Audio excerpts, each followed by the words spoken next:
ফেনখন দিলে প্ৰব্লেম হয় ন তাত দিব বন্ধ কৰি দিব যদি প্ৰব্লেম হয় ন বহুত প্ৰব্লেম হয় ন কথা কোৱা আৰম্ভ কৰোঁতে বন্ধ কৰিব প্ৰব্লেম হয় নেকি তাকে মইতো নাভাবোঁ কিবা প্ৰব্লেম হয় নেকি ফেন চলি থাকে ঠিক আছে আৰম্ভ কৰাৰ লগে লগে বন্ধ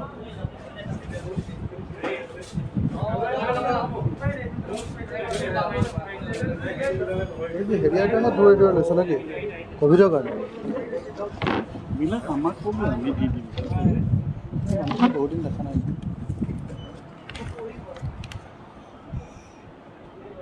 এইটো অকণমান পিছুৱাই দিলে দিগদাৰ হ'ব নেকি আপোনালোকৰ অকণমান পিছুৱাই দিওঁ মানে এইখন মই তেতিয়া অকণমান ৰাখিব পাৰিলে হ'ব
এই এখন পৰি গৈছোঁ কি হৈছে নহয় ফেনখন বন্ধ কৰি দিব ফেনখন বন্ধ কৰি দিলোঁ আকৌ জুই গৰম নহয় ভাই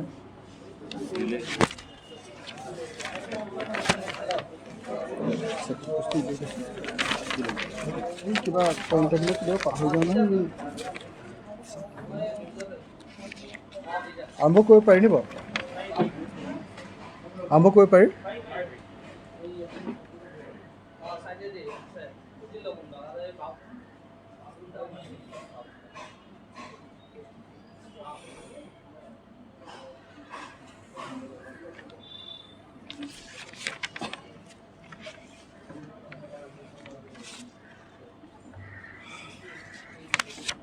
শ্ৰদ্ধেয় সংবাদকৰ্মীসকল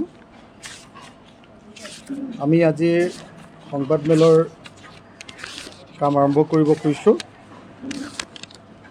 আজিৰ সংবাদমেলৰ বিষয়টো হ'ল অসম মিজোৰামৰ সীমা সংঘাত এই বিষয়ৰ ওপৰত আমাৰ বক্তব্য আগবঢ়াবৰ কাৰণে আপোনালোকক নিমন্ত্ৰণ কৰি আনিছোঁ আপোনালোক সকলোৱে জানে যে যোৱাকালি আৰু পৰহি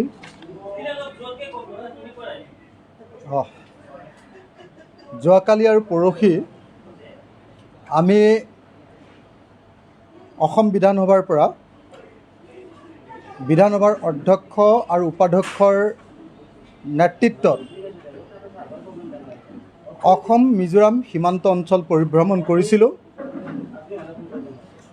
যদিও মূল যিটো ঠাই তালৈ আমি যাব পৰা নাছিলোঁ কিন্তু Lailapur police outpost Lailapur police আউটপোষ্টলৈকে আমি গৈছিলোঁ। লাইলাপুৰ পুলিচ আউটপোষ্টৰ পৰা বৰ্তমানৰ অসম আৰু মিজোৰামৰ সীমান্তটো 3.5 কিলোমিটাৰ, অৰ্থাৎ 3.5 কিলোমিটাৰ দূৰত।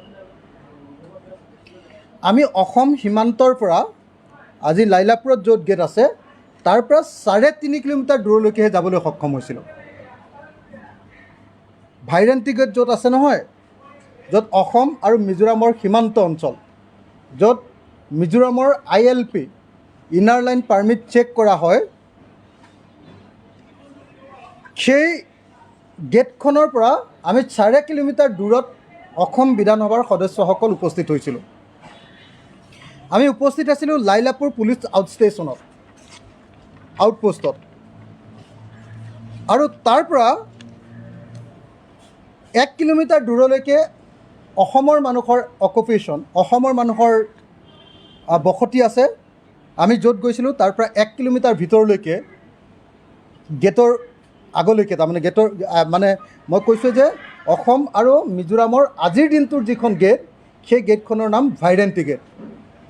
আটাইতকৈ ইণ্টাৰেষ্টিং কথা যে সেই ভাইৰেণ্টি গেটৰ পৰা 7 কিলোমিটাৰ ভিতৰলৈ অসমৰ সীমান্ত আছিলে আচলতে। ইতিমধ্যে বিভিন্ন চৰকাৰৰ দিনত সেই 7 কিলোমিটাৰ আগবাঢ়ি আহি মিজোৰামে অসমৰ মাটি দখল কৰিছিলে, আৰু অসমৰ মাটি দখল কৰি তাত ভাইৰেণ্টি গেটত মানে কি কৰিছিলে, আপোনাৰ ইনাৰ লাইন পাৰ্মিটৰ গেটখন বহুৱাইছিলে। ভাইৰেণ্টি মানে আপোনালোকে মিজো ভাষাত ভাই মানে হ'ল অমিজো, ভাইৰেণ্টি মানে হ'ল বহু অমিজো বসবাস কৰা ঠাই। অৰ্থাৎ আজি অসম আৰু মিজোৰামৰ যিটো সীমা আছে, য'ত গেট আছে, সেই গেটখন হ'ল মূলতঃ অমিজো বসবাস কৰা ঠাই, বহু অমিজো বসবাস কৰা ঠাই। অৰ্থাৎ সেইখন মিজোৰামৰ অন্তৰ্গত জেগা নহয়, সেইখন অসমৰ মাটিৰ জেগা আছিলে। সেই অসমৰ ভাইৰেণ্টি যিটো অঞ্চল, মিজোসকলে যাক অমিজো বসবাস কৰা অঞ্চল বুলি কয় মিজো ভাষাত, সেই অঞ্চলটোত এতিয়া তেওঁলোকৰ দখলত আছে, আৰু তাৰ পৰা 7 কিলোমিটাৰ দূৰলৈকে অসমৰ মাটি আছিলে। সেই 7 কিলোমিটাৰ দূৰলৈকে অসমৰ যি মাটি আছিলে, সেই মাটিখিনি মূলতঃ এটা পাহাৰ আছে। সেই পাহাৰটোতে ৰেংটি পাহাৰ বুলি কয়, RANGTI, ৰেংটি হিলছ।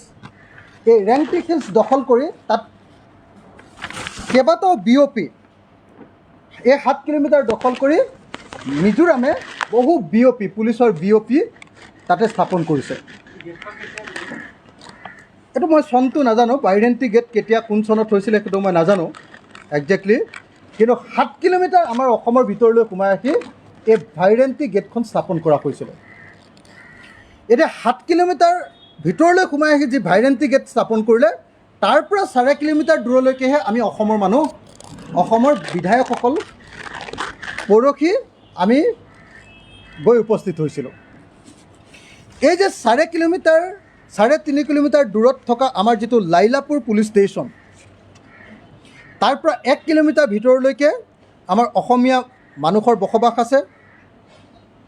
তাৰপিছত যদি মই কওঁ ভাইৰেণ্টি গেটৰ পিনৰ পৰা, যদি উল্টা ছাইডৰ পৰা কওঁ মিজোৰামৰ পিনৰ পৰা, ভাইৰেণ্টি গেটৰ পৰা 800 মিটাৰ দূৰত মিজোৰামৰ পুলিচ এটা কেম্প আছে। তাৰপাছত ভাইৰেণ্টি গেটৰ পৰা 1 কিলোমিটাৰ দূৰলৈকে, মানে 800 মিটাৰলৈকে দূৰলৈকে মই ক'লোঁ যে এটা মিজোৰামৰ কেম্প আছে, আৰু 200 মিটাৰ দূৰলৈকে অকুপেশ্যন, মিজোৰামৰ অকুপেশ্যন আছে। অৰ্থাৎ লাইলাপুৰ পুলিচ ষ্টেচনৰ পৰা 2.5 কিলোমিটাৰ দূৰৰ পৰা পূৰা সম্পূৰ্ণৰূপে মিজোৰামৰ মানুহে, মিজো লোকে বসবাস কৰে। এতিয়া ভাইৰেণ্টি গেটৰ পৰা আকৌ মই উল্টা ছাইডে কৈছোঁ, ভাইৰেণ্টি গেটৰ পৰা 1 কিলোমিটাৰ দূৰত মিজো মানুহে বসবাস কৰে অসমৰ ফালে। 1 কিলোমিটাৰ 200 মিটাৰ দূৰত এটা CRPFৰ কেম্প আছে।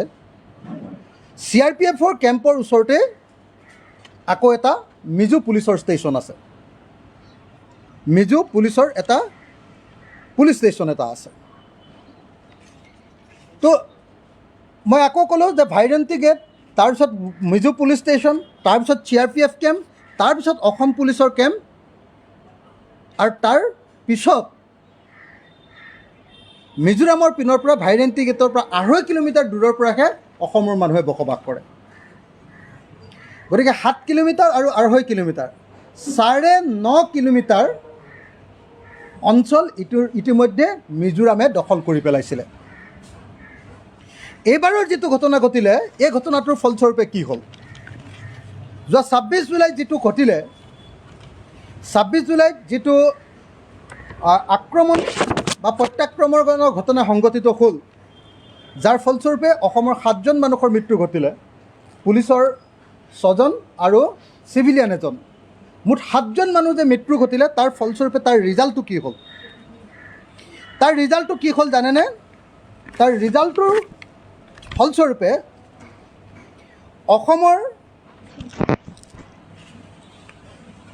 অসমৰ মাটিত একেবাৰে লাইলাপুৰ যিটো পুলিচ ষ্টেচন, পুলিচ আউটপোষ্ট, সেই আউটপোষ্টলৈকে এতিয়া মাটিখিনি বিবদমান হৈ গৈছে। অৰ্থাৎ 7 কিলোমিটাৰ আমাৰ অসমৰ ভিতৰলৈ আহি তেওঁলোকে ভাইৰেণ্টি গেট বনাইছিলে। ভাইৰেণ্টি গেট বনোৱাৰ পাছত 2.5 কিলোমিটাৰ দূৰত, ভাইৰেণ্টি গেটৰ পৰা 2.5 কিলোমিটাৰ দূৰতহে অসমৰ বসতি আছিলে। এতিয়া তাতকৈও আৰু 1 কিলোমিটাৰ ভিতৰলৈ আহি লাইলাপুৰ পুলিচ ষ্টেচন পৰ্যন্ত এই সমস্ত এলেকাটো, অৰ্থাৎ অসমৰ মাটিত 7 কিলোমিটাৰ, 3.5 কিলোমিটাৰ, অৰ্থাৎ 10.5 কিলোমিটাৰ অঞ্চল এতিয়া সম্পূৰ্ণৰূপে বিবদমান মাটিত পৰিণত হ'ল। মই আপোনালোকক কথাখিনি কৈ বুজাব পাৰিছোঁ নে নাই মই ধৰিব পৰা নাই। মই আপোনালোকক আকৌ এবাৰ কৈছোঁ, অসমৰ প্ৰত্যেকজন অসমীয়া মানুহে এই কথাটো বুজি উঠা দৰকাৰ যে যোৱা 26 জুলাই তাৰিখৰ দিনা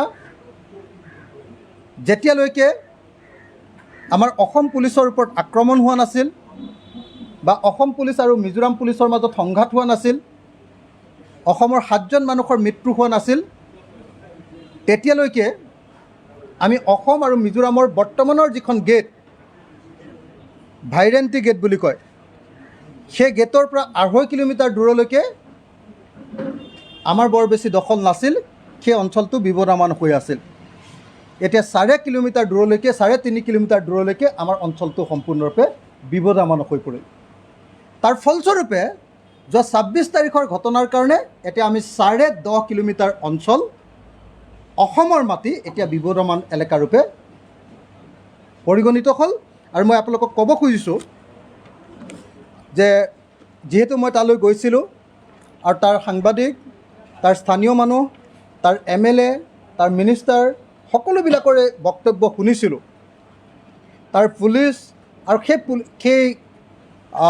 26 তাৰিখৰ দিনা যোৱা বিভিন্ন পুলিচৰ বক্তব্যবিলাকো মই যিহেতু সংগ্ৰহ কৰিছিলোঁ বা বক্তব্য শুনিছিলোঁ, এতিয়া মই আপোনালোকক এই কথাটো খাটাংকৈ ক'ব পাৰোঁ যে 26 জুলাই ঘটনাৰ পৰৱৰ্তী সময়ত অসমৰ সাংঘাতিক লোকচান হ'ল।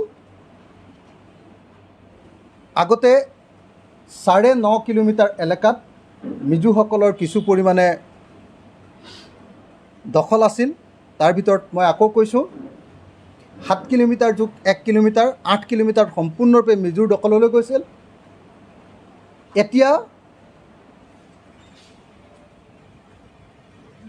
8 কিলোমিটাৰ নহয়, এতিয়া 11.5 কিলোমিটাৰ, 10.5 কিলোমিটাৰ এতিয়া মিজোৰ দখললৈ গুচি গ'ল বা বিবদমান এলেকা হিচাপে পৰিগণিত হ'ল। এতিয়া মই আপোনালোকক কিছুমান কথা ক'ব নোৱাৰোঁ 26 তাৰিখৰ ঘটনা সন্দৰ্ভত, কাৰণ এই মুহূৰ্তত আমি কিছুমান কথাটো কোৱাটো উচিত নহ'ব। কিন্তু মই ভাবোঁ যে অসম চৰকাৰে নিৰপেক্ষভাৱে 26 তাৰিখৰ ঘটনাটোৰ এটা তদন্ত কৰা উচিত। আৰু মই ভাবোঁ যে কেন্দ্ৰীয় চৰকাৰে NIAৰ জৰিয়তে বা CBIৰ জৰিয়তে, যিহেতু অস্ত্ৰ শস্ত্ৰৰ কথা জড়িত হৈ আছে, গতিকে মই NIA বুলি কৈছোঁ। NIAটো চবৰ ওপৰত বৰ্মতা দেখুৱায়, আমাকো ধৰি জেলত দিয়ে। গতিকে ইমান ডাঙৰ ঘটনা ঘটিলে, য'ত মৰ্টাৰ আক্ৰমণ হৈছে বুলি কৈছে, য'ত LMG ব্যৱহাৰ কৰিছে বুলি কৈছে, তো সেই আক্ৰমণ হোৱা ঘটনাটোক লৈ NIA আচলতে এটা তদন্ত কৰাটো অত্যন্ত গুৰুত্বপূৰ্ণ। এতিয়া মই আপোনালোকক ক'ব খুজিছোঁ সেইটো হ'ল যে যোৱা 26 তাৰিখৰ পাছৰ পৰা এই যে ভাইৰেণ্টি গেটৰ ওচৰে পাজৰে CRPFৰ দখল ইতিমধ্যে CRPFৰ দখললৈ অসমৰ মাটিবিলাক বা সেইখিনিতো গোটেইখিনি অসমৰে মাটি সেই দখললৈ গুচি গ'ল। আপোনালোকে দেখিবলৈ পাব যে অসমৰ ফালে এতিয়া 7টা CRPF কেম্প বহোৱা হ'ল। সেইকেইটা হ'ল 147 নম্বৰ বেটেলিয়ানৰ এটা কেম্প, 119 নম্বৰ বেটেলিয়ানৰ দুটা কেম্প, অকল 10 নম্বৰ বেটেলিয়ানৰ এটা কোম্পানী, 156 নম্বৰ বেটেলিয়ানৰ এটা কোম্পানী, 219 নম্বৰ বেটেলিয়ানৰ এটা কোম্পানী আৰু অকল 28 নম্বৰ বেটেলিয়ানৰ CRPFৰ এটা কোম্পানী, মুঠ 7টা কোম্পানী অসমৰ মাটিত অসমৰ ফালে 7টা কোম্পানী বহিলে। আৰু ভাইৰেণ্টি গেটৰ সিফালে ভাইৰেণ্টি গেট নহয়, অটো ষ্টেণ্ড অৰ্থাৎ য'ত ঘটনাটো সংঘটিত হৈছিলে তাৰ মিজোৰামৰ ছাইডে, সেইটো অসমৰ মাটিয়ে দেই, সেই মাটিটোত মাত্ৰ 3টা কেম্প, 140 নম্বৰ CRPF বেটেলিয়ানৰ এটা কোম্পানী আৰু 225 নম্বৰ CRPF বেটেলিয়ানৰ দুটা কোম্পানী, সৰ্বমুঠ 3টা কোম্পানী বৰ্তমান মিজোৰামৰ দখলত থকা অথচ অসমৰ মাটিত সেই কেম্পটো বহিছে। আৰু বাকী 7টা CRPFৰ কেম্পে অসমৰ দখলত থকা অসমৰ মাটিত বহিছে। অৰ্থাৎ 7টা CRPFৰ কেম্প অসমৰ মাটিত বহাৰ লগে লগে সেই মাটিখিনিৰ ওপৰত অসমৰ পুলিচৰ বা অসমৰ প্ৰশাসনৰ আগৰ যিটো কৰ্তৃত্ব আছিলে সেই কৰ্তৃত্ব নাইকিয়া হৈ গ'ল আৰু সেই অঞ্চলটো বিবদমান অঞ্চল হিচাপে পৰিগণিত হ'ল। তাৰ ফলস্বৰূপে লোকচান হ'ল কাৰ? তাৰ ফলস্বৰূপে লোকচান হ'ল অসমৰ। তাৰ ফলস্বৰূপে লাভ হ'ল কাৰ? তাৰ ফলস্বৰূপে লাভ হ'ল মিজোৰামৰ। মই আপোনালোকক জনাব খুজিছোঁ যে মিজোৰামে যে এই যে 10.5 কিলোমিটাৰ মাটি অসমৰ পিনে দখল কৰি আহি আছে, ভাইৰেণ্টি গেটলৈকে 7 কিলোমিটাৰ, ভাইৰেণ্টি গেটৰ পৰা 1 কিলোমিটাৰ ভিতৰলৈকে মিজোৰামৰ অকুপেশ্যন, মিজোসকলৰ বসবাস, গতিকে 8 কিলোমিটাৰ, এই 8 কিলোমিটাৰ সম্পূৰ্ণৰূপে দখল আৰু তাৰ পৰৱৰ্তী সময়ত অসমৰ মাটি লাহে লাহে দখল কৰি আহি আছে। এই গোটেই মাটি দখলৰ ক্ষেত্ৰত তেওঁলোকৰ ষ্ট্ৰেটেজি কি জানেনে? তেওঁলোকৰ ষ্ট্ৰেটেজি হ'ল যে প্ৰথমতে তেওঁলোকে মিজো পুলিচৰ এটা কেম্প বহুৱায় আগফালে। সেই কেম্পটো যেতিয়া আনডিছপিউটেড হৈ যায়, প্ৰথমতেতো অসমে হুলস্থুল কৰে যে কেম্প বহুৱাইছে, তাৰ এবছৰৰ পিছত তাৰ 2 বছৰৰ পাছত সেইটো আনডিছপিউটেড হৈ যায়। সেই কেম্প পৰ্যন্ত মিজোৰামৰ মানুহক আনি বসতি কৰাই দিয়ে। তাৰপিছত সেই কেম্পটো আকৌ অসমৰ পিনে আগবাঢ়ি দিয়ে আন এটা কেম্প, সেই কেম্পটো লাহেকৈ উঠাই দিয়ে, তাত মিজো মানুহৰ বসতি স্থাপন হৈ যায়। এইটোৱে হ'ল মিজোসকলে অসমৰ মাটি দখল কৰাৰ মূল ষ্ট্ৰেটেজি। এতিয়া মিজোসকলে এনেকৈ অসমৰ মাটি কিয় দখল কৰিছে, এইটো অত্যন্ত গুৰুত্বপূৰ্ণ কথা। বহু মানুহে হয়তো এইটো ঔৎসুক্য থাকিব বা যিবিলাক ফিল্ডলৈ যোৱা নাই সেই কথাটো বুজি নুঠিব। আৰু মই এই কথাটো বুজি উঠাৰ চেষ্টা কৰিছিলোঁ এইকাৰণে, কাৰণ আপোনালোকে সকলোৱে জানে যে আমাৰ গোটেই আন্দোলনটো অসমত জন্ম হৈছিলে দৈয়াং আৰু টেঙানী নামৰ অঞ্চলৰ পৰা। তাৰে দৈয়াং নামৰ অঞ্চলটোত নাগালেণ্ড আৰু অসমৰ সীমান্ত অঞ্চলৰ সংঘাত চলি আছে, ছেক্টৰ D বুলি কোৱা হয়। তাৰপাছত তাৰ কাষৰ যিটো এটা অঞ্চল নাম্বৰ ৰিজাৰ্ভ ফৰেষ্ট, এইটো দৈয়াং ৰিজাৰ্ভ ফৰেষ্ট, তাৰপিছত নাম্বৰ ৰিজাৰ্ভ ফৰেষ্ট আৰু ৰেংমা ৰিজাৰ্ভ ফৰেষ্ট, এই দুইটা অঞ্চলত ABCC, এই 3টা ছেক্টৰ ABC, এই 3টা ছেক্টৰ, এই গোটেই Doiyang reserve forest, Rengma reserve forest আৰু নাম্বৰ ৰিজাৰ্ভ ফৰেষ্ট, এই 3টা অঞ্চলত অসম আৰু নাগালেণ্ডৰ সীমান্ত অঞ্চলৰ সংঘাত যেতিয়া ঘটি আছিলে সেই সময়খিনিত আমি ওচৰৰ পৰা দেখিবলৈ পাইছিলোঁ যে নাগালেণ্ডেও এনেকৈ অসমৰ মাটি ক্ৰমান্বয়ে গ্ৰাস কৰি আনি আছিলে। তাৰপাছত শদিয়াত অসমৰ মাটি অৰুণাচলে দখল কৰা বা লখিমপুৰত অসমৰ মাটি অৰুণাচলে দখল কৰা, এই গোটেই কাহিনীবিলাকো আমি কৃষক মুক্তি সংগ্ৰাম সমিতিয়ে খুব ওচৰৰ পৰা দেখিছিলোঁ, কাৰণ সেই সীমান্ত অঞ্চলবিলাকত আমাৰ যথেষ্ট সংগঠন আছিলে। আৰু তাৰ পাছত মেঘালয়ে অসমৰ মাটি দখল কৰাৰ প্ৰশ্নবিলাকতো আমি দেখিছিলোঁ যে একেই ঘটনাবিলাকৰ পুনৰাবৃত্তি ঘটিছিলে।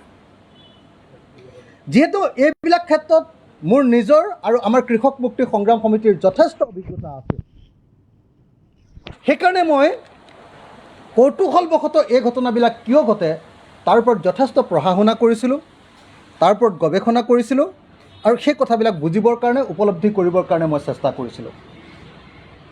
সেই কথাবিলাক বুজিবৰ কাৰণে যেতিয়া চেষ্টা কৰিছিলোঁ, তেতিয়া দেখিছিলোঁ যে কিয় আমাৰ পাহাৰীয়া ৰাজ্যকেইখনে আমাৰ অসমৰ মাটি দখল কৰে। তেতিয়া মই বুজি উঠিছিলোঁ যে এইটো এটা ঐতিহাসিক ঘটনা,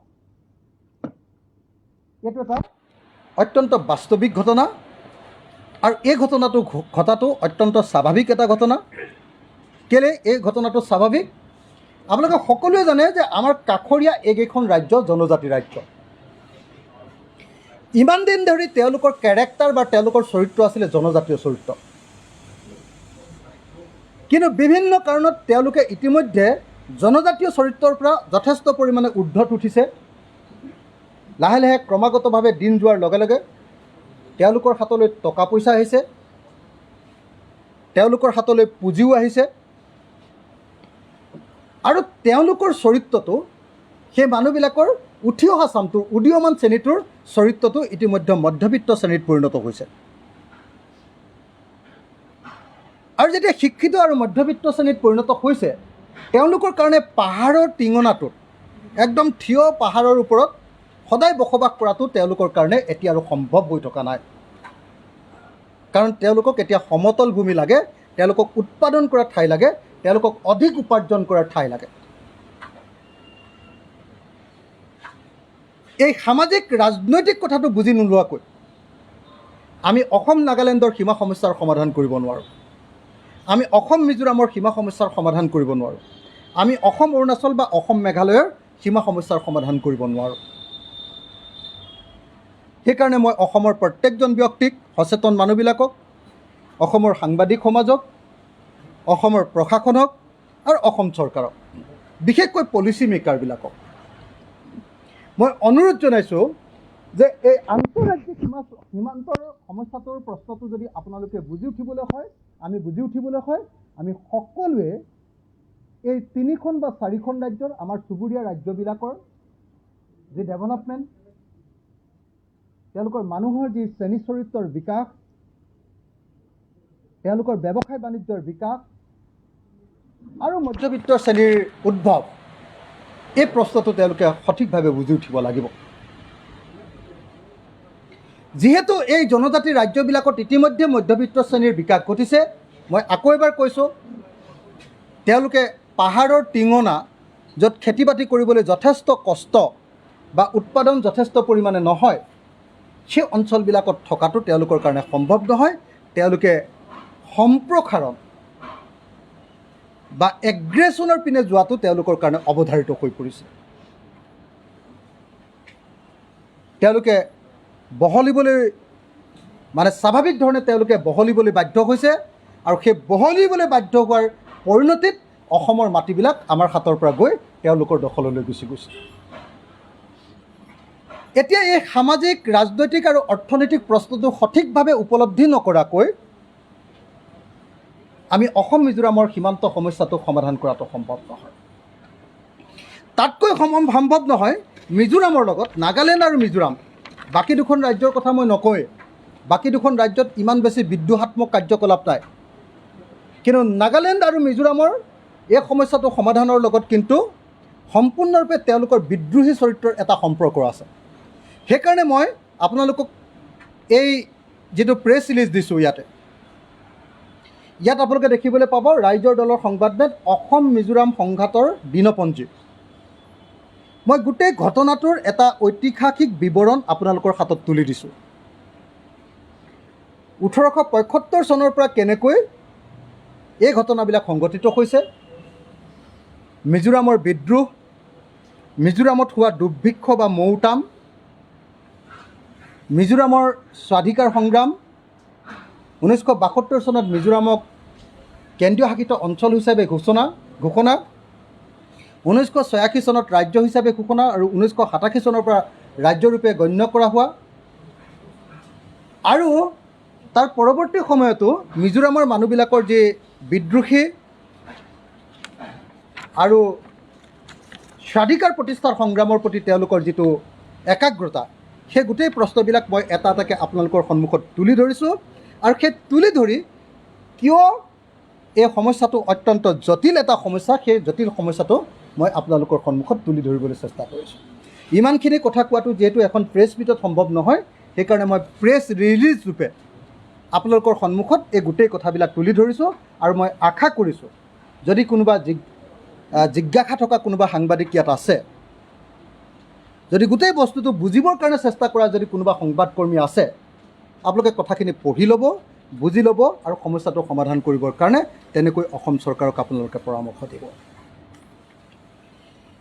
এতিয়া আমাৰ স্থিতি সম্পৰ্কে আপোনালোকক শেষত ক'ব খুজিছোঁ। এই সমস্যাটোৰ সমাধান কেনেকৈ হ'ব পাৰে আৰু এই সমস্যাটোৰ আমাৰ স্থিতিটো কি।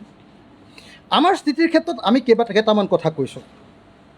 1 নম্বৰ, 26 জুলাইত অসম আৰু মিজোৰামৰ যি সংঘাত হ'ল, যাৰ ফলস্বৰূপে অসমৰ 7জন মানুহে মৃত্যুবৰণ কৰিলে আৰু বহু মানুহ আঘাতপ্ৰাপ্ত হ'ল। সেই ইমান ডাঙৰ ঘটনাটো ঘটাৰ পাছতো, অৰ্থাৎ মিজোৰামে ইমান ডাঙৰ এটা আক্ৰমণ কৰাৰ পাছতো অসম চৰকাৰে অন্য ৰাজ্যবিলাকৰ সহানুভূতি আদায় কৰাত ব্যৰ্থ হ'ল। বৰং এই গোটেই ঘটনাবিলাকত সৰ্বভাৰতীয় পৰ্যায়ত বা উত্তৰ পূৰ্বাঞ্চলৰ পৰ্যায়ত মিজোৰামৰ প্ৰতিহে অন্য ৰাজ্যবিলাকৰ সমৰ্থন দেখা গ'ল। গতিকে মই আপোনালোকক ক'ব খুজিছোঁ এইটো হ'ল চৰকাৰৰ ব্যৰ্থতা, যে অসম চৰকাৰে ইমান ডাঙৰ ঘটনা ঘটাৰ পাছতো, মিজোৰামৰ ইমান ডাঙৰ আক্ৰমণৰ পাছতো সেই ঘটনাটোক কেপিটেলাইজ কৰিব নোৱাৰিলে, অৰ্থাৎ সেই ঘটনাটোক লৈ অসমৰ পক্ষত এটা জনমত সৃষ্টি কৰিব নোৱাৰিলে, বৰং সৰ্বভাৰতীয় পৰ্যায়ত বা উত্তৰ পূৰ্বাঞ্চলৰ পৰ্যায়ত মিজোৰামৰ পক্ষতহে জনসমৰ্থন গঢ়ি উঠা দেখা গ'ল। গতিকে অসম চৰকাৰ এই ক্ষেত্ৰত সম্পূৰ্ণৰূপে ব্যৰ্থ হৈছে।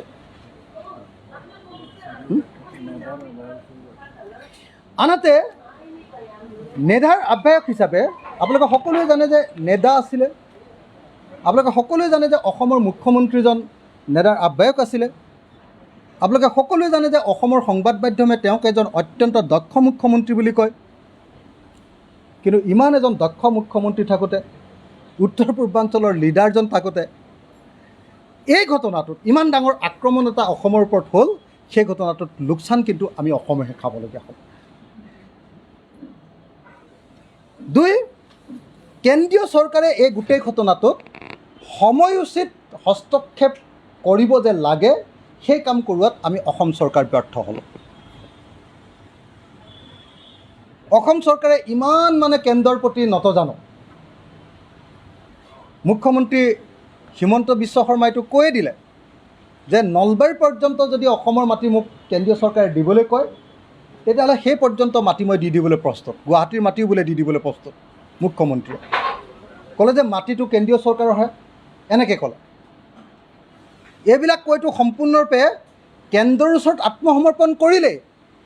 ইমান আত্মসমৰ্পণ কৰাৰ পাছতো, কেন্দ্ৰৰ ওচৰত নতজানো বা আঁঠুলোৱাৰ পাছতো অসমৰ পক্ষত এই ঘটনাত কেন্দ্ৰৰ হস্তক্ষেপ আমি দেখা নাপালোঁ। বৰং যেতিয়া কেন্দ্ৰই হস্তক্ষেপ কৰিলে, অৰ্থাৎ CRPF পঠিয়ালে, তেতিয়া অসমৰ মাটিতহে CRPFৰ কেম্প বহোৱা হ'ল, 7টাকৈ কেম্প। আৰু অসমৰ মাটিত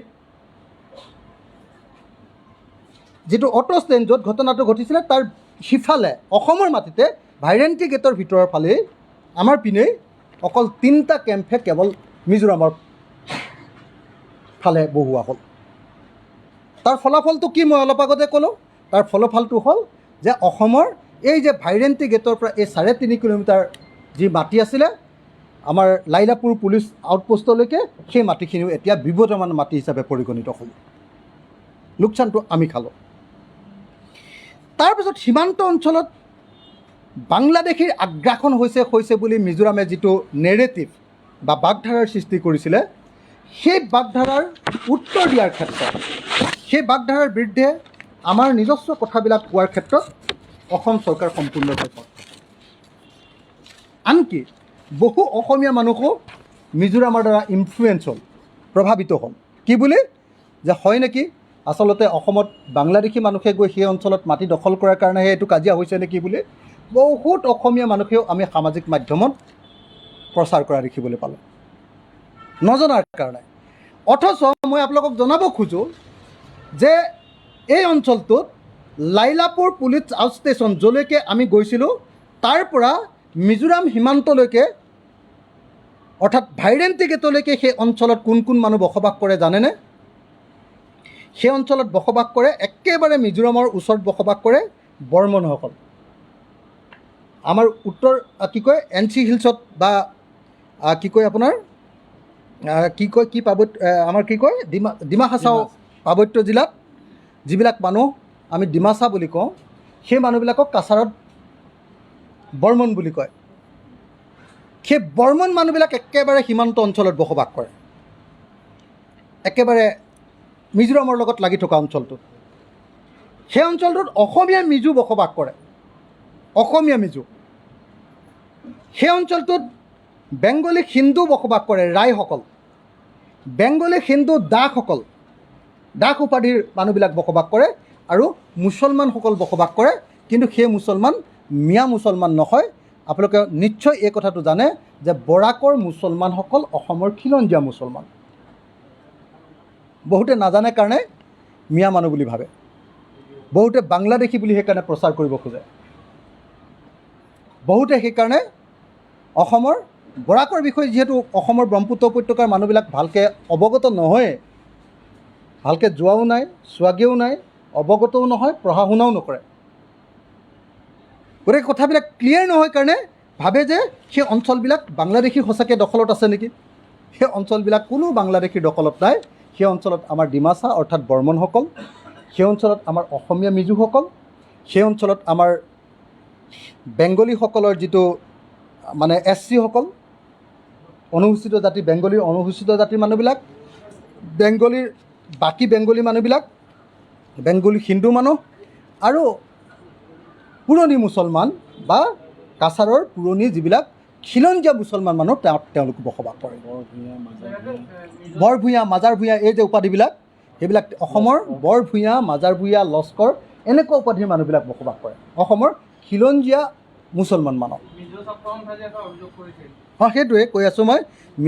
মিজো ছাত্ৰ সন্থা আৰু মিজো ইউথ মিজো কিবা আছিলে অৰ্গেনাইজেশ্যন, যিটো তেওঁলোকে যিটো অভিযোগ কৰে সেইটো যে মিছা, ভুৱা, আৰু সেইটো যে এটা প্ৰপোগাণ্ডা মাত্ৰ, অপপ্ৰচাৰ মাত্ৰ, সেই কথাটো মই আপোনালোকৰ সন্মুখত তুলি ধৰিব খুজিছোঁ।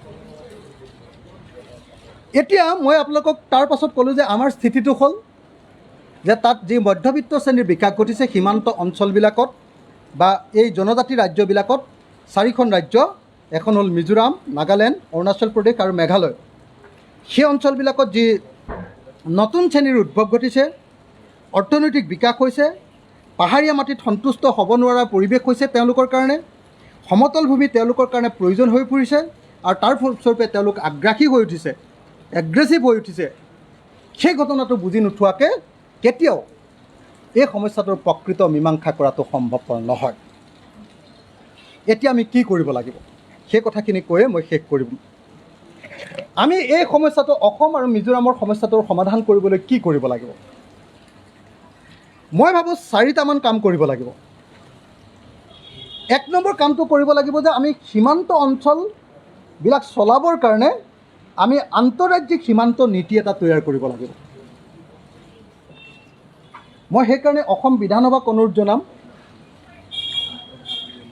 অসম বিধানসভাৰ অধ্যক্ষ মহোদয়ক অনুৰোধ জনাম যে অহা পৰহিলৈৰ পৰা আমাৰ বিধানসভা আছে 4 তাৰিখৰ পৰা, 4 আগষ্ট তাৰিখৰ পৰা 13 আগষ্ট তাৰিখলৈকে চলিব। এইকেইদিনৰ ভিতৰত, এই 10টা দিনৰ ভিতৰত সীমান্ত অঞ্চল পৰিচালনা কৰিবৰ কাৰণে এটা সীমান্ত নীতি, আন্তঃৰাজ্যিক সীমান্ত নীতি এটা অসম বিধানসভাত তৈয়াৰ কৰা হওক।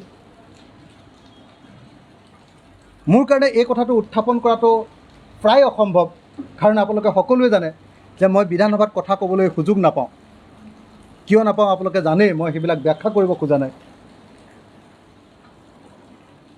গতিকে মোৰ কাৰণে এই কথাটো তাতে এষ্টাব্লিছ কৰাটো অকল কঠিনেই নহয়, এইটো প্ৰায় অসম্ভৱ। গতিকে মই ৰাজহুৱাকৈ অনুৰোধ জনাইছোঁ অসম বিধানসভাৰ অধ্যক্ষ মহোদয়ক আৰু অসমৰ মুখ্যমন্ত্ৰী মহোদয়ক যে অতি সোনকালে এই বিধানসভাৰ ভিতৰতে অসমৰ কাৰণে আন্তঃৰাজ্যিক সীমান্ত নীতি এটা তৈয়াৰ কৰা হওক। 2 নম্বৰ, সীমান্ত অঞ্চল পৰিচালনাৰ কাৰণে এটা ৰোডমেপ তৈয়াৰ কৰা হওক। মানে অকল নীতি এটা হ'লেই নহ'ব, তাৰ লগত এখন আঁচনিৰ প্ৰয়োজন। কেনেকৈ ধৰণে সেই কামটো কৰিব, তাৰ কাৰণে এখন আঁচনিৰ প্ৰয়োজন। তাৰ কাৰণে মই অনুৰোধ জনাইছোঁ যে এই সময়খিনিৰ ভিতৰত এটা ৰোডমেপ তৈয়াৰ কৰা হওক।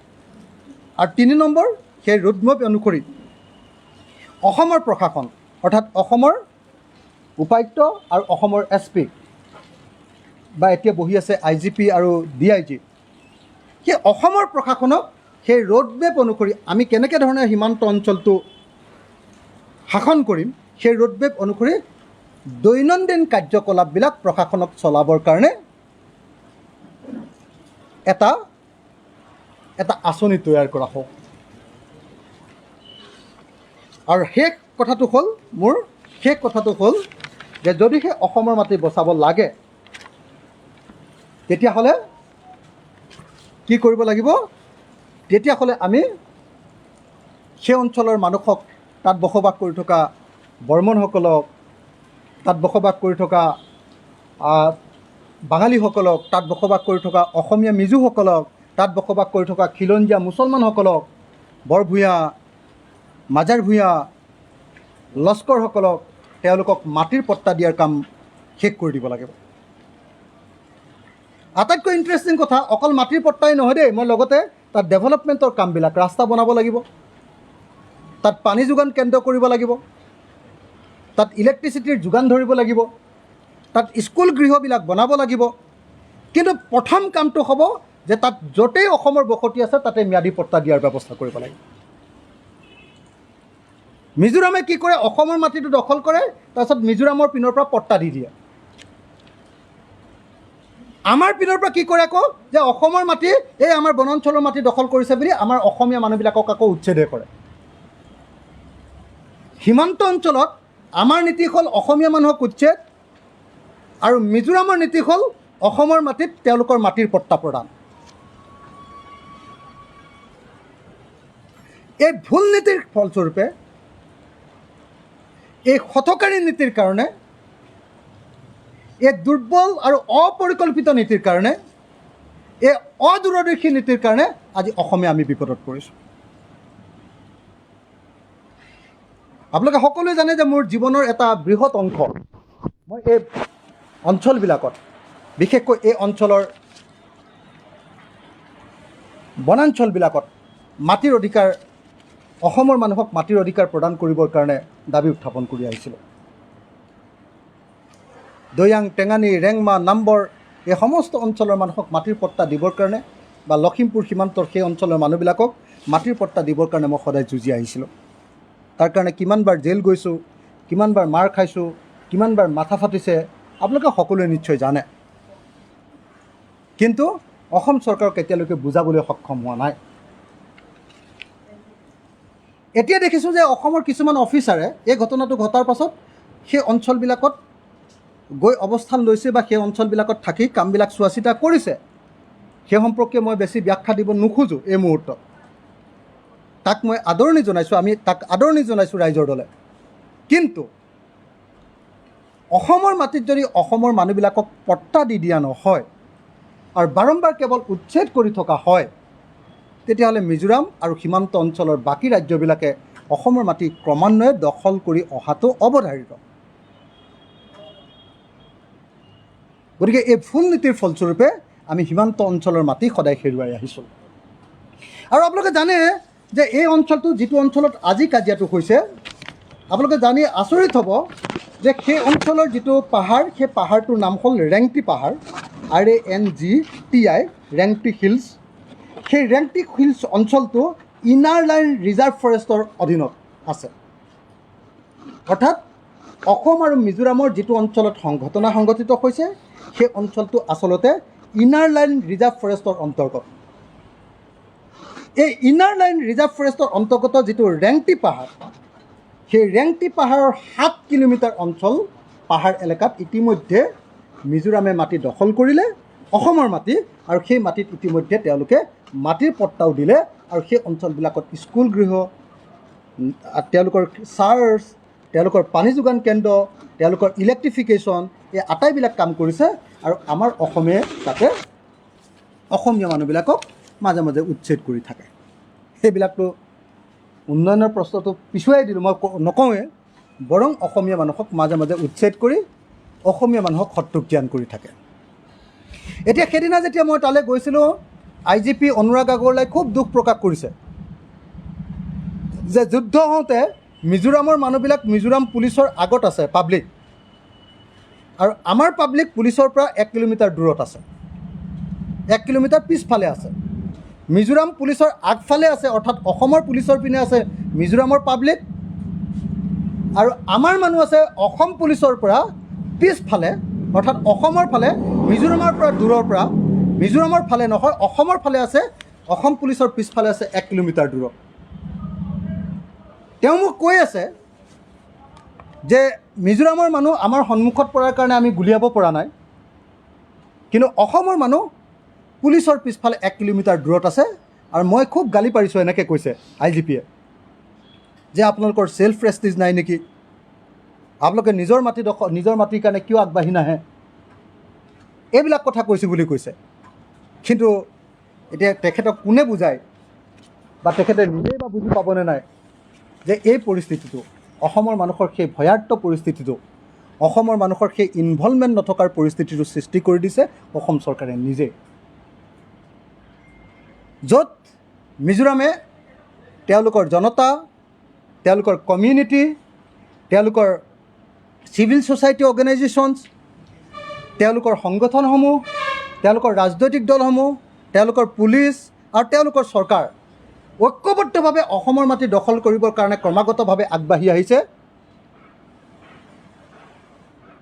তাত অসমৰ মানুহক সীমান্ত অঞ্চলত সদায়ে অসম পুলিচে শত্ৰুজ্ঞান কৰে অসমৰ প্ৰশাসনে শত্ৰুজ্ঞান কৰে আৰু সদায় তেওঁলোকক খেদি তেওঁলোকক উচ্ছেদ কৰি অসমৰ মানুহৰ ইনভলভমেণ্টটো সেই ক্ষেত্ৰত নাইকিয়া কৰি পেলাইছে গতিকে এই বাস্তৱিক পৰিস্থিতিটো নুবুজাকৈ অসমৰ জনতাৰ ওপৰত দুখ জাপি দিয়াটো কেতিয়াও উচিত নহয় আৰু সেইকাৰণে মই বুজি নাপাওঁ যে মই আজি যিখন প্ৰেছ মিট দিলোঁ এইখনৰ কথা কিমানে শুনিব কিমানে বুজিব কিমানে উপলব্ধি কৰিব মই নাজানো আজিকালি অকণমান ক'বলৈ বেয়া লাগে আপোনালোকে দেখিছে যে অসম বিধানসভাতে মই অলপ আজিকালি ইমান আৰু এগ্ৰেছিভ ভূমিকা পালন নকৰোঁ কাৰণ অসমৰ পক্ষত ৰাইজৰ পক্ষত কথা ক'বলৈ গ'লে মোক ঘনে প্ৰতি কোৱা হয় যে তোমাক এক্সপেল কৰি দিম মোক অসমৰ পাব্লিকে অনুৰোধ কৰি থাকে যে আপুনি অলপ ঠাণ্ডা হওক আপুনি অলপ ঠাণ্ডা হওক অসমৰ সংবাদ মাধ্যমেও যেতিয়া অসমৰ ৰাইজৰ পক্ষত মই তেনেকৈ কথা ক'বলৈ যাওঁ ব্যাপক বিশেষকৈ মেইন ষ্ট্ৰীম সংবাদ মাধ্যমেও চৰকাৰৰ পক্ষতহে নিউজটো কৰি এই অসম মানে মইহে যেন মানে কি কৰিছোঁ মইহে যেন মানে বিশৃংখলতাৰ সৃষ্টি কৰিছোঁ এনেকুৱা এটা নিউজ প্ৰকাশ কৰিবলৈ চেষ্টা কৰে আমাৰ ৰাইজৰ কাৰণে আমাৰ অধিকাৰৰ কাৰণে যে মই কথা ক'ব খুজিছোঁ এই কথাবিলাক সংবাদ মাধ্যমে প্ৰচাৰ নকৰে সংবাদ মাধ্যমে বৰং চৰকাৰৰ পক্ষ বহু সময়ত চবেই বুলি মই নকওঁ কিন্তু বহু সংবাদ মাধ্যমে চৰকাৰৰ পক্ষ গ্ৰহণ কৰা আমি দেখি আহিছোঁ এতিয়া চাওক 26 তাৰিখৰ যিটো ঘটনা ঘটিলে এইটোৰ ফলস্বৰূপে আমাৰ কিমান লোকচান হ'ল মই কি লোকচান হ'ল সীমান্ত অঞ্চলত চববিলাক কথা ক'লোঁ আপোনালোকে কিমান কথা প্ৰচাৰ কৰে ইয়াৰ পৰা কোনটো অংশ প্ৰচাৰ কৰে মই নাজানো দেখা গৈছে বেছ কিছুদিন ধৰি আমি যেতিয়া এখন সংবাদ মেল দিওঁ তাৰ মূল কথাটোৰ পৰিৱৰ্তে ছাইডৰ এটা কথাহে প্ৰচাৰ কৰা হয় আজিকালি সংবাদ মাধ্যমত চৰকাৰে বেয়া নোপোৱা এটা কথাহে প্ৰচাৰ কৰা হয় এতিয়াতো মই গোটেইখিনি কথা আপোনালোকক খুল্লা কৈ দিলোঁ একদম ভিতৰৰ কথাখিনি কৈ দিলোঁ মই নাজানো আপোনালোকে কিমান প্ৰচাৰ কৰিব, কিন্তু মই আপোনালোকক যিটো কথা ক'ব খুজিছোঁ সেইটো হ'ল এই 26 জুলাই এই ঘটনাটোৰ কাৰণে কি লোকচান হ'ল সামগ্ৰিকভাৱে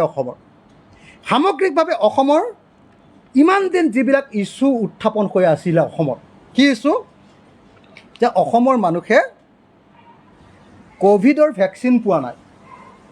এতিয়া ভেকচিনৰ কথাটো লুকাই থাকিলে, অসমত এতিয়া আৰু ভেকচিনৰ ইছ্যুটো ইছ্যু নহয় আৰু, কাৰণ অসম আৰু মিজোৰামৰ যুদ্ধ হৈছে, অসম আৰু মিজোৰামৰ যুদ্ধ হৈছে, অসম আৰু মিজোৰামৰ যুদ্ধ হৈছে, এইটোৱে ডাঙৰ ইছ্যু এতিয়া। গতিকে অসম আৰু মিজোৰামৰ এই যুদ্ধ মই আপোনালোকক ক'বলৈ বেয়া পাইছোঁ, এই মুহূৰ্তত অসমৰ স্বাৰ্থ জড়িত হৈ আছে। এই ঘটনাটো ভালকৈ তদন্ত কৰিলে তাৰ ভিতৰত যথেষ্ট ৰহস্য ওলাব।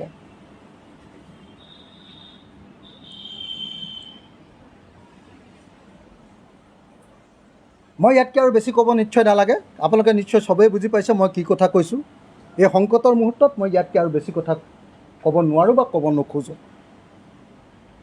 কিন্তু আজি এই যে ক'ভিডৰ ভেকচিন দিব পৰা নাই, এই ইছ্যুটো আমাৰ সমাজৰ পৰা নাইকিয়া হৈ গুচি গ'ল। ক'ভিডৰ ফলস্বৰূপে যে লাখ লাখ মানুহ ক্ষতিগ্ৰস্ত হ'ল, আপোনালোক সাংবাদিকসকল ক্ষতিগ্ৰস্ত হ'ল, আজি উকিলসকল ক্ষতিগ্ৰস্ত হ'ল, ব্যৱসায়ীসকল ক্ষতিগ্ৰস্ত হ'ল, কেব ড্ৰাইভাৰসকল ক্ষতিগ্ৰস্ত হ'ল, অটো ড্ৰাইভাৰসকল ক্ষতিগ্ৰস্ত হ'ল, অটোৱালাসকল ক্ষতিগ্ৰস্ত হ'ল, থিয়েটাৰ কৰ্মীসকল ক্ষতিগ্ৰস্ত হ'ল, শিল্পীসকল ক্ষতিগ্ৰস্ত হ'ল, অসমৰ সামগ্ৰিকভাৱে অসমীয়া মানুহ ক্ষতিগ্ৰস্ত হ'ল, অসমৰ ব্যৱসায় বাণিজ্য বিশেষকৈ মধ্যমীয়া উদ্যোগ, ক্ষুদ্ৰৰ পৰা মধ্যমীয়া উদ্যোগ, এই আটাইবিলাক ক্ষতিগ্ৰস্ত হ'ল। সেই কথাবিলাক এতিয়া নাইকিয়া হৈ গ'ল, অথচ কেইদিনমানৰ আগলৈকে আমাৰ সকলোৰে ইছ্যু আছিলে যে অসমৰ ক'ভিডৰ ভেকচিন সকলোকে সাৰ্বজনীন ভেকচিন দিয়াৰ ব্যৱস্থা গ্ৰহণ কৰিব লাগে, আৰু 2 নম্বৰ আছিলে যে ক'ভিডত ক্ষতি হোৱা মানুহবিলাকৰ ক্ষতিপূৰণ দিয়াৰ ব্যৱস্থা কৰিব লাগে। এতিয়া যুদ্ধ যেতিয়া হয় তেতিয়াহ'লেতো আৰু এইবিলাক কথাৰ প্ৰাসংগিকতাই নাইকিয়া হৈ যায়, গতিকে সেই ইছ্যু তল পৰিল। তাৰপাছত এই যে কেইদিনমানৰ আগতে যে কিডনী বিক্ৰী কৰিবলগীয়া হৈছিলে মৰিগাঁও, সেইটো কিমান ডাঙৰ ইছ্যু আছিলে। মই নিজে বিধানসভাত সেই প্ৰশ্ন উত্থাপন কৰিছিলোঁ, নুঠিলে প্ৰশ্ন, আজিলৈকে উঠাব নোৱাৰিলোঁ। সেই প্ৰশ্নবিলাকো নাইকিয়া হৈ গ'ল। আৰে অসমত এনেকুৱা পৰিস্থিতিৰ সৃষ্টি হৈছে য'ত অসমৰ মানুহে কিডনী বিক্ৰী কৰিবলগীয়া হৈছে। এতিয়া অসম মেঘালয়ৰ যুদ্ধ, ক'ত যুদ্ধ যে সাৰ্বভৌম ভাৰতৰ ভিতৰত একেখন সংবিধানৰ ভিতৰত থকা 2খন ৰাজ্যৰ মাজৰ যুদ্ধ, অথচ অসমৰ সৰ্বকালৰ বিলাক শক্তিশালী মুখ্যমন্ত্ৰীজন বোলে এতিয়া শাসনত আছে। হাই ৰে হাই, কি কৰোঁ এতিয়া, ক'বই নোৱাৰি কথা। ইমান বিখ্যাত মানুহ অসমৰ মুখ্যমন্ত্ৰী হৈ আছে, বাতৰি কাগজ টিভিত নিউজেই নোলায়, আমি ক'লে আমিহে বেয়া মানুহ। সেই সময়ত অসমৰ এই মাটি এতিয়া গুচি গ'ল। মইতো ক'লোঁ যে অন্ততঃ হিমন্ত বিশ্ব শৰ্মাৰ দিনত 1 কিলোমিটাৰ অঞ্চল অসমে হেৰুৱালোঁ, মিনিমাম 1 কিলোমিটাৰ অঞ্চল অসমে হেৰুৱালোঁ। আৰু আপোনালোকে শুনি আচৰিত হ'ব, সেইদিনা আমাৰ সন্মুখত লাইপুৰ পুলিচ ষ্টেচনত যেতিয়া বক্তৃতা দিছে আমাৰ অসমৰ মন্ত্ৰী আৰু সেই সমষ্টিৰ বিধায়ক কি কয় আপোনাৰ পৰিমল শুক্লবৈদ্য ডাঙৰীয়া, পৰিমল শুক্লবৈদ্য ডাঙৰীয়াই কৈছে যে মিজোৰামে আমাৰ বিৰুদ্ধে খং উঠাৰ কাৰণ হ'ল আমি গো সুৰক্ষা বিলখন অনাৰ কাৰণে তেওঁলোকৰ খং উঠিছে, কাৰণ তেওঁলোক খ্ৰীষ্টান মানুহ, তেওঁলোকে গৰু তেওঁলোকৰ তালৈ নাহিব বুলি ভাবি তেওঁলোকে আমাৰ ওপৰত খৰ্গগ্ৰস্ত হৈ এই ঘটনা সংঘটিত কৰিছে। মই কোৱা নাই দেই, এই বিস্ফোৰক অভিযোগ কৰিছে, এই বিস্ফোৰক খবৰ দিছে অসমৰ মন্ত্ৰী পৰিমল শুক্লবৈদ্যই আমাৰ সকলো বিধানসভাৰ সদস্যসকলৰ সন্মুখত IGP অনুৰাগ আগৰৱালাও বহি আছে। সেই বাতৰি ক'তো ওলোৱা দেখাও নাই, আৰু সেই কথা বাহিৰত ওলোৱাও শুনা নাই। এইটো এটা আচৰিত কথা। এতিয়া গৰু বিল আনি মই যেতিয়াই সময় পাওঁ অচিৰেই গৰু বিলৰ ওপৰত আপোনালোকৰ সন্মুখত সম্বোধন কৰিম, কাৰণ এই বিলখনক লৈ যথেষ্ট পৰিমাণৰ ৰিজাৰ্ভেশ্যন আমাৰ আছে। অসমীয়া মানুহ মৰি যাব গৰু বিলখন আহিলে, খেতিয়কসকল ধ্বংস হৈ যাব, অসমৰ জনজাতি ৰাইজ, অসমৰ খিলঞ্জীয়া মানুহ খতম হৈ যাব, অৰ্থনৈতিকভাৱে একেবাৰে কিমান যুগৰ পিছলৈ গুচি যাব ঠিক নাই হিন্দুত্বৰ কাৰণে আজি এই গৰুবিল আনিব খোজা হৈছে এতিয়া মূল্যবৃদ্ধিৰ কথা যে ইমান হুলস্থুল হৈ আছিলে চববিলাক তল পৰিল কেলে অসম মিজোৰামৰ যুদ্ধ হৈ আছে যুদ্ধ দেই ভাৰতৰ দুখন সাৰ্বভৌম ভাৰতৰ ফেডাৰেল ভাৰতৰ সংবিধানৰ তলত থকা দুখন ৰাজ্যৰ মাজৰ যুদ্ধ আৰু চব প্ৰত্যেকটো ষ্টেপতে প্ৰত্যেকটো অসম হাৰিছে অসম চৰকাৰে গুলি খালে অসমৰ মানুহ মৰিল পিছুৱাই আহিলে গ'ল তাৰপিছত অসম চৰকাৰে কেছ দিলে কাৰ ওপৰত এজন এমপিৰ ওপৰত লগে লগে মিজোৰামে অসমৰ মুখ্যমন্ত্ৰীৰ ওপৰত কেছ দি দিলে অসমৰ মুখ্যমন্ত্ৰীৰ ওপৰত যেতিয়া কেছ দি দিলে দুইটাৰ মাজত বুজাবুজি হ'ল এই দুইটা কেছৰ মাজত বুজাবুজি হ'ল যে আমি মুখ্যমন্ত্ৰীৰ ওপৰত কেছটো উঠাই ল'লোঁ তোমালোকে এমপিৰ ওপৰত কেছটো উঠাই লোৱা আজিৰ দিনটোততো মিজোৰামৰ এমপিজনৰ ওপৰত কেছ উঠাই ল'লে ষ্ট্ৰেটেজি চাওক আপুনি প্ৰত্যেকটো ক্ষেত্ৰত আমি কেনেকৈ হাৰিছোঁ তাৰপাছত কৈ থাকে যে এজন দক্ষ মুখ্যমন্ত্ৰী আমাক শাসন কৰি আছে তাৰপাছত কৈ থাকে যে নেডাৰ আহ্বায়কে অসম শাসন কৰি আছে উত্তৰ পূৰ্বাঞ্চলৰ লিডাৰ বোলে ইয়াতকৈ ডাঙৰ লিডাৰ বোলে আমাৰ বদৰুদ্দিন আজমলৰ দলটোৰ মতে কি নাম আছিলে চিৰাজউদ্দিন আজমল মানে AIDFৰ মতে মানে ভাৰতৰ আটাইতকৈ শ্ৰেষ্ঠ মুখ্যমন্ত্ৰীজনে বোলে শাসন কৰি আছে এটা কাক কওঁ কাক নুবুলিবি ককা সকলোৰে দাড়ি চুলি পকা বিৰোধীকো একো ক'বই নোৱাৰি বিৰোধীও এতিয়া মুখ্যমন্ত্ৰীৰ ভূমিকাত এনেকুৱা মানে গদগদ ইমান ভাল মুখ্যমন্ত্ৰী মানে মুখ্যমন্ত্ৰী গাঁৱৰ ওচৰত থাকিলে মানে আমাৰ পাপ যিমানবিলাক আছে নাইকিয়াই হৈ যায় মানে এনেকুৱা মুখ্যমন্ত্ৰী আহি গ'ল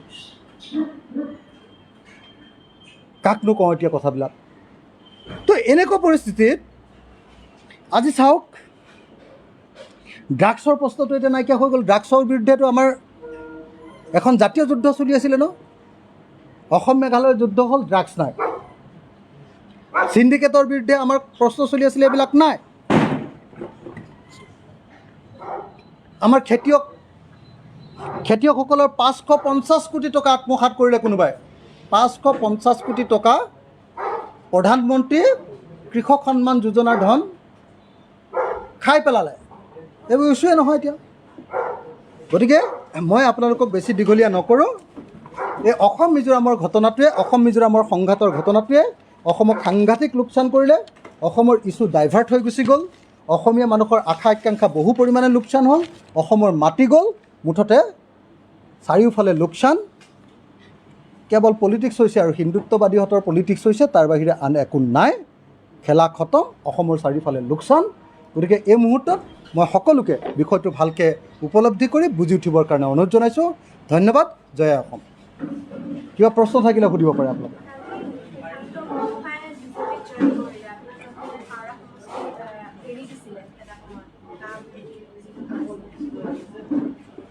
সুশান্ত বুঢ়াগোহাঁইৰ নিচিনা বৰগোহাঁই নে বুঢ়াগোহাঁই বৰগোহাঁই সুশান্ত বৰগোহাঁই আমাৰ মানে আহোমসকলৰ বৰগোহাঁইবিলাক এনেকুৱা বিশ্বাসঘাতক নাছিলে হা আমাৰ বদনহে তেনেকুৱা আছিলে দেই কিন্তু বৰগোহাঁইসকলে সদায় ৰাজ্যৰ শাসনত সদায় বিশ্বস্ত ভূমিকা গ্ৰহণ কৰিছিলে মই ভাবোঁ যে সুশান্ত বৰগোহাঁই বোধহয় উপাধিটোৱে ক'ৰবাত গণ্ডগোল আছে এনেকুৱা বিশ্বাসঘাতক সাধাৰণতে বৰগোহাঁইত নাথাকে গতিকে অসমীয়া হিচাপে মই আৰু একেলগতে অসমৰ আহোম মানুহবিলাকেও বিশ্বাসঘাতক এই সুশান্ত বৰগোহাঁইক এইবাৰ শিক্ষা দিব লাগিব আৰু দুজন বিশ্বাসঘাতক অসমত এই মুহূৰ্তত আমি দেখিলোঁ এজন হ'ল ৰূপজ্যোতি কুৰ্মী আৰু আনজন হ'ল সুশান্ত বৰগোহাঁই এই দুইজনকে পৰাভূত কৰিবৰ কাৰণে অসমীয়া মানুহ আমি সাজু হ'ব লাগিব আৰু তেওঁলোকক এই বিশ্বাসঘাতকতাৰ জাতীয় বিশ্বাসঘাতকতাৰ প্ৰকৃত শিক্ষা দিবৰ কাৰণে আমি সাজু হ'ব লাগিব মই সকলোকে সুশান্ত বৰগোহাঁই আৰু ৰূপজ্যোতি কুৰ্মীক হৰুৱাবৰ কাৰণে নিৰ্বাচনত সাজু হ'বৰ কাৰণে আহ্বান জনাইছোঁ ধন্যবাদ ঐক্যবদ্ধভাৱে কিন্তু সেইমতে আজি কংগ্ৰেছৰ নতুন কাৰ্যকৰী সভাপতি ৰাণা গোস্বামী কৈছে যে উপ নিৰ্বাচনত প্ৰতিটো সমষ্টিত তেওঁলোকে কংগ্ৰেছৰ নিজাববীয়া কেন্দ্ৰীয় দিব বুলি ঘোষণা কৰিছে। মই সেইটো নাজানো কংগ্ৰেছে কি ঘোষণা কৰিছে, কাৰণ এতিয়ালৈকেতো শুনা নাই, ইয়াতে আছোঁ। যদি কংগ্ৰেছে নিজাববীয়াকৈ উপ নিৰ্বাচনত আটাইকেইটা সমষ্টিত ইলেকশ্যন খেলে আৰু যদি বিৰোধীসকল ঐক্যবদ্ধ নহয়, কংগ্ৰেছে অসমৰ এটাও চিটত জয়ী নহয়। কংগ্ৰেছে অসমৰ উপ নিৰ্বাচনত 100% চিটত পৰাজিত হ'ব, যদিহে তেওঁলোকে অকলশৰীয়াকৈ খেলে। উজনি অসমততো এটাও চিটত নিজিকে। আপোনালোকে জানে, কাৰণ যিটো সমষ্টিত আপোনাৰ কি কয় থাওৰা, যিটো সমষ্টিত কংগ্ৰেছ জিকিছিলে, কংগ্ৰেছৰ মানুহজন যদি বিজেপিলৈকে গুচি যায়, তেতিয়াহ'লে কি ভৰসাত তাৰ পৰৱৰ্তী সময়ত আকৌ কংগ্ৰেছক ভোট দিব? কোনো কি বিশ্বাসত অসমীয়া মানুহে কংগ্ৰেছক আকৌ থাওৰা সমষ্টিত ভোট দিব? কি বিশ্বাসত মৰিয়নি সমষ্টিত তেওঁলোকে ভোট দিব অসমৰ মানুহে কংগ্ৰেছক? গতিকে মই এইটো কথা খাটাংকৈ প্ৰেক্টিকেলি বুজি পাওঁ যে যদি কংগ্ৰেছে অকলশৰীয়াকৈ ইলেকশ্যন খেলিম বুলি ঘোষণা কৰিছে, তেতিয়াহ'লে কংগ্ৰেছৰ বিজেপিৰ লগত বুজাবুজি এটা হৈছে। তেওঁলোকে বিজেপিক ইয়াত জয়ী কৰি দিম বুলি ঘোষণা কৰিব খুজিছে, আৰু এই কাম নকৰিবৰ কাৰণে মই কংগ্ৰেছক সকীয়াই দিছোঁ। আৰু তেতিয়া কংগ্ৰেছক বিশ্বাসঘাতক ৰূপে, অকল মানে ৰূপজ্যোতি কুৰ্মীয়ে নহয় বা সুশান্ত বৰগোহাঁয়ে নহয়, এই কংগ্ৰেছৰ মানুহেহে আচলতে এওঁলোকক বিজেপিলৈ পঠিয়াই দিছে বুলি আমি গম পাম। তেতিয়া কিন্তু আমাক পিছত দুখী লাভ নহ'ব। আজি যদি সঁচাকৈ ৰাণা গোস্বামীয়ে এই কথাটো কৈছে যে সকলো উপ নিৰ্বাচনৰ সকলো সমষ্টিত কংগ্ৰেছে অকলশৰীয়াকৈ নিৰ্বাচনত অৱতীৰ্ণ হ'ব, তেতিয়াহ'লে তাৰ অৰ্থটো হ'ল বিজেপিক জিকাবৰ কাৰণে তেওঁলোকে চক্ৰান্ত কৰিছে, ষড়যন্ত্ৰ কৰিছে, তেওঁলোকে আকৌ অসমীয়া জাতিক বিশ্বাসঘাতকতা কৰিবলৈ আগবাঢ়ি গৈছে। তেনেকৈ হ'লে অসমৰ পৰা কংগ্ৰেছ একেবাৰে শূন্য হৈ যাব, শূন্য, কংগ্ৰেছ মুক্ত হৈ যাব তেতিয়া অসম। গতিকে তেওঁলোকে এই কথাটো বুজি উঠা দৰকাৰ। আৰু তাৰ পাছত কিন্তু আমাক ডক্টৰ হীৰেণ গোহাঁই বা অজিত ভূঞাই বা তেনেকুৱা কংগ্ৰেছৰ পিছে পিছে থকা মানুহ যিবিলাক আছে, কংগ্ৰেছৰ যিবিলাক শুভাকাংক্ষী বুলিয়ে ক'ম নে মই অন্য কিবা বুলিয়ে ক'ম, মই নাজানো কি হয় তেওঁলোকে কিন্তু তেতিয়া আমাক আৰু দুখ দিলে নহ'ব। যোৱাবাৰতো আমাক দুখ দিছিলে। আমি বাৰম্বাৰ কৈছিলোঁ যে কংগ্ৰেছ তোমালোকে একেলগে খেলা আঞ্চলিক দলবিলাকৰ লগত, তেওঁলোকে আমাৰ লগত নাহিলে, বোধহয় বিজেপিক জিকাবৰ কাৰণে এইটো কৰিছিলে, মই নাজানো। এতিয়াও যদি এই কাম কৰে, ৰাণা গোস্বামীয়ে ঘোষণা কৰিছে বুলি আপুনি কৈছে দে, মই নাজানো। যদি সেই কাম কৰিছে যে কি কয় উপ নিৰ্বাচনত কংগ্ৰেছে অকলশৰীয়াকৈ নিৰ্বাচন খেলিম বুলি কৈছে, তেতিয়াহ'লে কংগ্ৰেছৰ কফিনৰ শেষ গজালটো এইটো হ'ব, আৰু অসমীয়া মানুহে তেওঁলোকক আচলতে চিনি পাব। আৰু অসমত কংগ্ৰেছ উপ নিৰ্বাচনততো জিৰ' হ'বই, গোটেই অসমত ভৱিষ্যতে কংগ্ৰেছ জিৰ' হ'বৰ কাৰণে গৈ আছে, শূন্য, কংগ্ৰেছ শূন্য অসম হ'ব। ধন্যবাদ। নাই তেনেকুৱা কোনো কথা এতিয়ালৈকে সিদ্ধান্ত হোৱা নাই। বিভিন্ন চৰ্চা চলি আছে। তেনেকুৱা ধৰণৰ কথা আমাৰ কৃষক মুক্তিত কেতিয়াও আগতীয়াকৈ কোনেও ক'ৰবাত খেলিব বুলি সিদ্ধান্ত ল'ব নোৱাৰে। কৃষক মুক্তিৰ পাৰ্টীৰ ডিচিপ্লিন আছে, ৰাইজৰ দলৰ আমাৰ পাৰ্টীৰ ডিচিপ্লিন আছে। পাৰ্টীৰ ডিচিপ্লিন মতেহে কাম হ'ব। ধৈৰ্য কোঁৱৰ এতিয়াও কৃষক মুক্তি সংগ্ৰাম সমিতিৰ জেনেৰেল ছেক্ৰেটেৰী। যদি ধৈৰ্য কোঁৱৰক আমি ৰাইজৰ দলত নিৰ্বাচনত অৱতীৰ্ণ নকৰোঁ, তেতিয়াহ'লে কৃষক মুক্তিৰ পৰা পদত্যাগ কৰিব লাগিব, ৰাইজৰ দলত যোগদান কৰিব লাগিব। এইবিলাক নকৰাকৈ কোনোবাই এইবিলাক কথা প্ৰচাৰ কৰাটো উচিত নহয়। ধন্যবাদ।